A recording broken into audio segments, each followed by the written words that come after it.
So Dr. Disrespect's YouTube channel got demonetized. Why is that? It's very, very weird, right? Because has he been convicted of anything? No. Okay. Has he been alleged to have done something? Yes, of course. And we're obviously going to get into that. But when was the last time we seen something like this take place? Oh, that was the Russell Brand stuff that happened at the end of last year.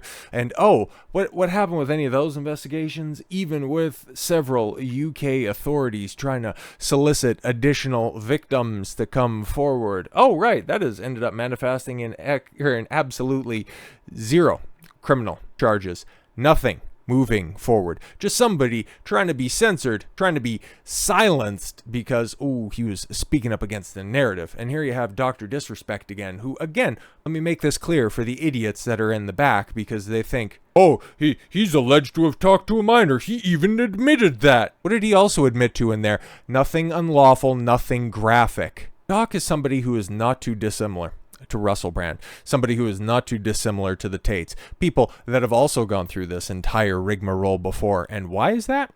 It's because he has a disproportionately large influence on one of the most terrifying demographics to the mainstream media, a demographic that has turned them off in droves. And what is he talking about? Well, it's none of the crap that they want pushed. For what little I know about Doc prior to all of this stuff kicking off, he's not too much for political correct bullshit. Not too much on the side of the woke. So why do you think this stuff is coming out now, ahead of the summer? You're going to have kids have the most free time possible. I understand that they can't vote. They can't vote in this election, okay? Most of his viewership, most of his audience. But they will eventually. That might be a little bit conspiratorial, but as somebody who has been covering this stuff for a very long time, somebody who's been watching shit like this take place time and time again for even longer, you start to recognize patterns. You start to notice certain things that end up happening. And yeah, you just can't help but side with the guy who is absolutely innocent until proven guilty. So let's talk about this. YouTube is stopping Dr. Disrespect's channel from making money. Yeah, I've seen a little bit of this on Friday where memberships were temporarily paused, and as somebody who had channel that they used to follow, I just somewhere out of the blue have their membership paused on it, and then they ended up coming out and saying, yep, we ended up getting fully demonetized. It's like, oh, okay, cool. We've seen this pattern before. Wanted to give it a little bit of air to breathe before we eventually come to these conclusions. It's just, what has he done? Okay. In talking about seeing this stuff happening before, what has Doc done on the YouTube platform that would warrant his demonetization? I don't like this, man. I don't like it at all. Dr. Disrespect's YouTube channel has been demonetized. In a statement to The Verge, YouTube spokesperson, Nicole Bell, go figure, wrote, "We have suspended monetization on Dr. Disrespect's channel for violating our creator responsibility policy." Go to hell. Bell also wrote that Disrespect has been suspended from YouTube's partner program following serious allegations against the creator. Unbelievable. The allegations refer to multiple reports, right? Like, yeah, a bunch of people who are making unsourced claims. Oh, I seen something. I had a buddy who used to work at Twitch. Oh, he admitted to it, but did you read the statement? No, of course not. No, of course not. You see something, you want to morally grandstand on it. You don't want to do the intellectual legwork because it's just easier to get clicks by calling out people who go against kids, when in reality, this guy did. At this point in time, with the evidence that we have, I reserve the right to throw everything, okay? The vest, the wig, the glasses in a wood chipper if there's evidence that comes out to the contrary of what he's confessed to. But as of right now, he's done nothing. These are just simple, baseless allegations. And you might not like Dr. Disrespect. You might think that he's worthy of absolution. But eventually, this is going to come for somebody that you like, or hell, it may even come for you. But the allegations refer to multiple reports that the streamer, whose real name, Beahm, was banned from Twitch in 2020 due to inappropriate messages sent to a minor through Whispers, a Twitch communication app that is no longer in existence as far as I know. When Beahm was banned, neither he nor Twitch explained the reason, leaving it as a mystery for 4 years. But he was also, was broadcasting to like over 500,000 people said, hey, Twitch, release messages. Go ahead, release it. And remember, it went to arbitration. This went before a judge. And who ended up winning? Oh, the guy who got his entire contract paid out. Oh, interesting. You wouldn't think that a company as big as Twitch, backed by the biggest company in the world in Amazon, if they could have found out any kind of impropriety, we're not even talking in the criminal sense, if they could have found any way to weasel out of this rather large contract, it wouldn't have taken that? But yes, late last week, well, I guess this would be last week, Cody Connors, yes, a former Twitch employee, yeah, and somebody also who needs run bringer shows for his band. Posted on X the alleged reasons for the ban. He got banned because, yeah, he was caught in communications with a minor on the Twitch Whispers product. The Verge was able to corroborate Connor's post with information from a second ex-Twitch employee. Oh wow, nobody who actually works for Twitch. And Connors, yeah, wasn't even working at Twitch at the time of Disrespect's banning. So it's interesting. Maybe somebody here ended up a little bit closer to the situation, who doesn't have an axe to grind, who doesn't have ulterior motives, perhaps. But then again, you know, it's another anonymous source. Maybe it's Connors Cody, who was on the trust and safety team at the time of the incident. Okay, cool. I have to take your word for it. What's your source? Trust me, bro. In a Bloomberg report, 2 more Twitch employees also came forward to corroborate the allegations. So it's funny, right? Like, okay, theoretically, we'll take you guys at face value. You were sitting on this information for 4 years or 7 years, depending on how you want to look at the information, because this all happened in 2017, and then the incident didn't get brought up to the Trust and Safety Commission until 2020, and now we're here in 2024. So you guys were, what, willing to protect Dr. Disrespect? You guys were sitting on all of this bad information? Or are you just looking to dogpile somebody because it seems convenient right now? I would kind of want to know. After Connors' tweet, Beahm denied the accusations, posting on X, this has been settled, no wrongdoing was acknowledged, and they paid out the whole contract, referring to the financial dispute Beahm settled with Twitch back in 2021. However, multiple brands, including Turtle Beach, Midnight Society, right, we ran down the entire sponsorship list. It's like he has no way of making money now at all, especially with YouTube just going, yeah, you violated some of our feelings-based policies. Isn't it great that we have those? You don't have to actually be guilty of anything, but we feel like you're guilty of something. However, Game Studio, yes, Beahm co-founded, began to distance themselves from the creator. Yeah, when they put out that spurgy statement, yeah, we talked to all the parties involved. You couldn't have. And we came to this decision. Beahm took to social media to defend himself. Yeah, this is all old news at this point, but refreshing is important.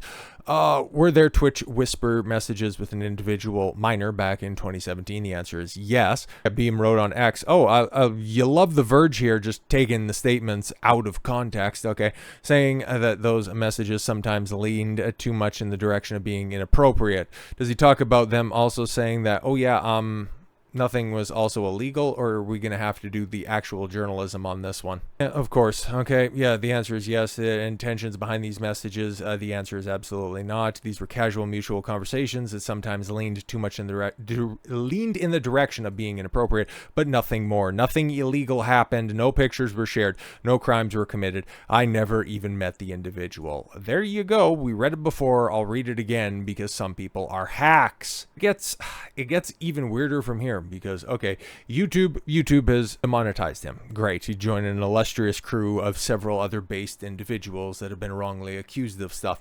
And now you're getting more unsourced information, which I don't really know if you guys think that this is working out well for you, but this, once again, exonerates Doc. Okay, so Twitch reportedly had to alert NCMEC over severity of Dr. Disrespect's DMs to a minor.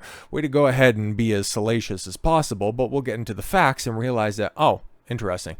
According to the industry insider, Slasher, wasn't that the name of the band that Cody Connors was trying to promote, get sales for in regards to potentially leaking Doc's banning reason? Okay. Twitch reported Dr. Disrespect to the National Center for Missing and Exploited Children, or NCMEC, over the explicit nature of his messages to a minor. That's very inflammatory. Okay. Though many have been critical of how long it took for this information to come out, Twitch took further action against Doc much earlier than the public then was publicly known if his claims are true. Slasher, also known as Rod Breslow, released a report for Rolling Stone.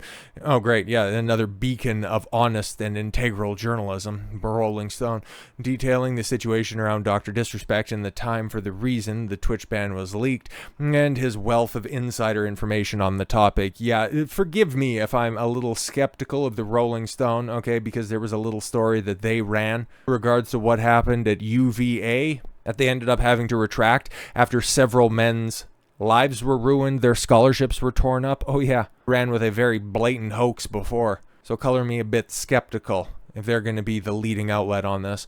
Breslow's sources claim that Twitch reported disrespect, yes, to the National Center of Missing and Exploited Children after the ban. Slasher has been unable to find any evidence of a follow-up from law enforcement or any indication that they took this investigation any further. Or maybe they looked at the evidence and went, yeah, we can't do anything with this because, oh yeah, in the words of somebody that can actually provide any information, nothing illegal happened. No pictures were shared. Jesus, it was a casual conversation that got too casual. I posited the idea. Maybe I'm a bit naive. Who knows? We could always just go ahead and assume that. Perhaps the professional boundaries were crossed, okay? Where you have a streamer, you have a very successful individual getting too close, getting too chummy in interactions. The rando, okay, with the audience. That could end up happening with somebody at the level that Doc is, okay? That's my idea. That could totally be out there. That could be totally wrong.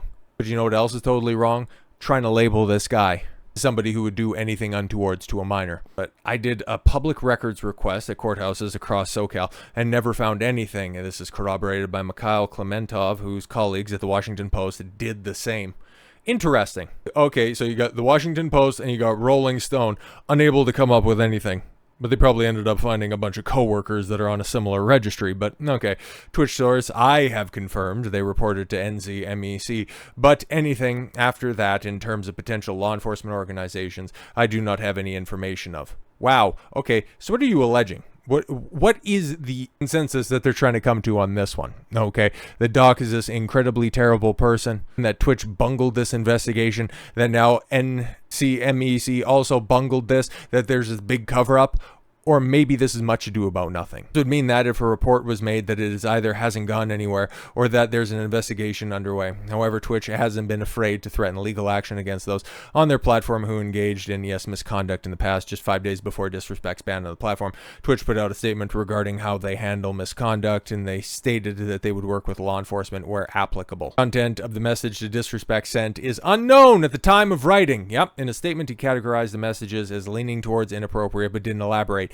Yeah, he did. You fucking liars. That's exactly what he did. He did elaborate. And this is what drives me up the wall, man. I said it in this video and I've said it multiple times over. Yeah, if anything comes out and he was doing the crazy stuff that he's claiming that he didn't, wood chipper, wholesale, totally fine with that. We're not here to defend those freaks. What we are here to do is to defend innocent men, because this is so much more than Doc. Even though, yeah, he's the one who's going through the shit right now, because it's Doc today, it was the Tates yesterday, and it's somebody new and somebody as equally innocent tomorrow.